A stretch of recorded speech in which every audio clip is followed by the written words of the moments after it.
Hello and welcome back to the Doctor's Garage. So in this video today, I'm going to be talking about 5 different things that I do to stop my Land Rover from getting stolen. All of the tips I mentioned in this video can be used for any car, particularly the keyless entry cars, like a lot of modern cars are, such as my Land Rover. And I'm going to talk about one particular tip I really think anybody with a keyless entry car should be doing. So make sure you stick around for the whole video. Click like, let me know what you think in the comments below. So before we begin, let's talk about how most cars are stolen at the moment, which is by relay car theft. And essentially what that means is the thieves would come to your property where your car's parked. One would stand outside your house, scanning your house, looking for that key within your property, while the other stand next to the car. Once they manage to find the key inside the house, they can relay that signal to the other person, and then they can open your car remotely, much like having the key next to your car or within your car. And as you know, most of these cars will not only unlock with your finger as soon as you're near the car, but they'll also start as well, just by having that signal or that key within the car. And that means these cars can be stolen in less than 60 seconds straight off your driveway. Okay, let's run.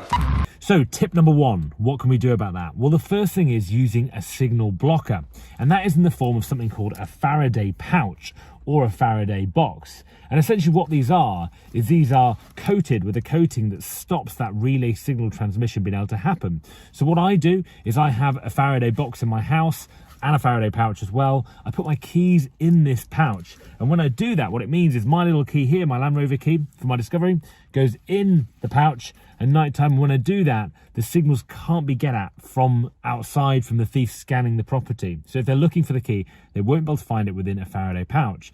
Now, pouches are quite good. They're quite convenient, quite easy. You can have these on your keys, actually, because it's not only at your home, it might get stolen. If you're out anywhere and you've got your keys nearby, they can do the same.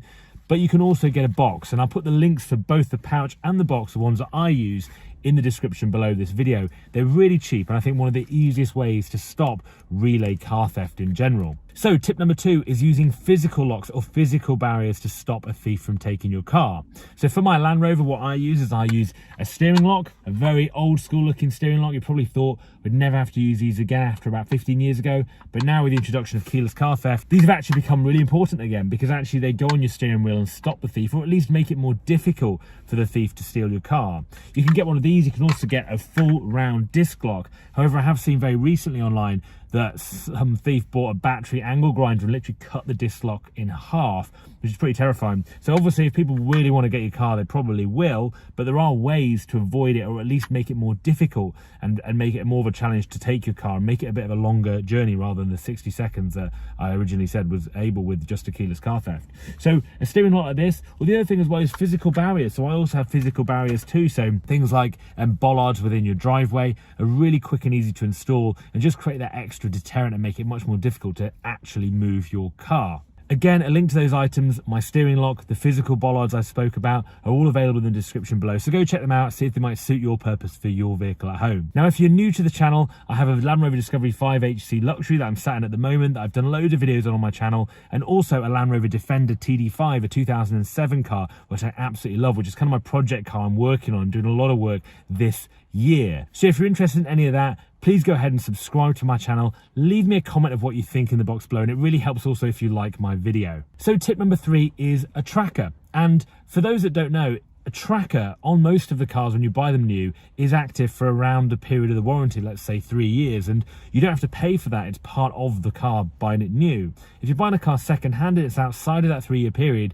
you may think your car has a tracker, and it does, but it's probably not active. And that's particularly in the Land Rover series of cars. So my car was just fallen out of a 3-year period, and as a result, it didn't have a tracker automatically for that period after it. You had to pay the subscription to keep using the Land Rover In Control service. That subscription isn't too bad yearly, but it's definitely worth having. The only thing to note about that is that they're very standard on where they place the trackers in these cars. And I've recently had friends that have had Land Rovers stolen, and the tracker has been ripped out of the car because people know where they are very quickly and can get to them. The other thing you'll find thieves do is when they steal a car, they leave them usually in a multi-story car park or somewhere remote and just wait for a few days to see if someone is going to come and rescue the car. If they don't, it's probably going to be on a container ship somewhere and going away somewhere, and it's probably been stolen to sell, like most of these cars are at the moment. So for trackers, I think the best option actually, if you're really serious about your car security, is to get aftermarket tracker fitted.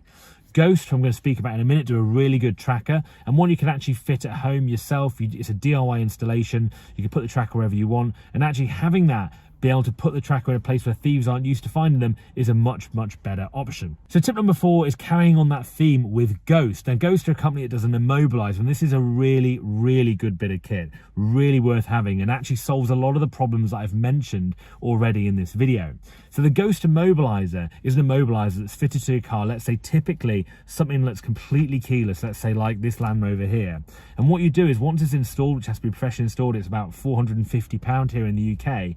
When you do that, what it means is the car cannot be started without a unique pin basically being entered into the car, and that's a unique set of buttons. So it could be volume up, menu button, volume down, and that code would allow you to start the car. Without that, you cannot start the car. And the great thing with that is it uses the factory buttons. You don't have to have some other pin pad or something else can be hacked. It's just the factory pad in the car, and you can set that and change that whenever you want. And I think really that is probably the ultimate solution, because you can try and stop people getting into your car, but if they do and they've managed to do that, they've probably got the relay box that's going to be able to start your car.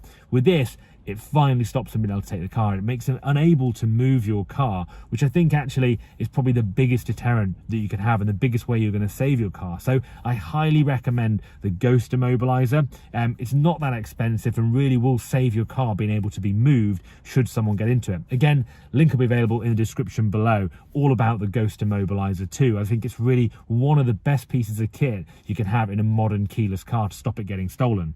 And finally, tip number 5, my biggest and best tip for these cars, which is really simple. You don't have to buy anything. You don't have to do anything different. You actually can turn off the keyless entry. So when you go to the car, you can't just push your finger onto the handle and it opens. You can disable that and get rid of it. It's a feature, to be honest, that I never really use, and actually a feature that I think if you turn off, at least stops or makes it much more difficult for that relay signal opening being able to happen. And I'll show you how to do that on my Land Rover now. You can look at any of the manuals for your car online or in your manual that you've probably got with your vehicle, and it will tell you how to do it as well. And I think it's one of the most important things we can do to stop or at least make keyless car theft much more difficult. So I'll show you how to do that right now. So the car is currently locked and I have the keys right here. So with keyless car entry on, which it usually is on all these cars as standard, this is what you can do. You can have the keys just in your pocket. When you walk up to the car, you literally touch this bit just here and the car will open. Now, that's a problem, because if this wasn't the key that I've got, let's say it was a relay box that was emitting the same signal that had been mirrored from my house, you'd still be able to open the car in exactly the same way. So how do you turn that off? Well, what you do is you open the car door. When the car door's open, what you need to do is press the light button 3 times, 1, 2, 3, then the unlock button, and that's all you need to do. And you need to do that in the first 3 seconds when your car door is opened. So now if I lock the car with the keys, and I put these keys back in my back pocket like they were before, and I go keylessly to try and get into the car, you can see it doesn't open the car. I can't get in the car is locked. Even with the keys right next to me just here, it doesn't open. And that's because I've turned that feature off. So now I have to use the keys to actually physically press the button to open the car. So this is a setting I'd recommend running on my car. So what I run, so I haven't got keyless entry on, so you literally can't get into the car without unlocking it on the keys. If you want to restore it back to factory setting, you simply you open the door again in the first 3 seconds, 3 times on the light and then the lock button instead. But I would recommend keeping it on this if you want to prevent your car being stolen in this new relay keyless method. So I hope that's been a useful set of tips to help stop your car get stolen. It's at least what I do with my Land Rover itself. If you like the video, click subscribe and I'll see you guys in the next video.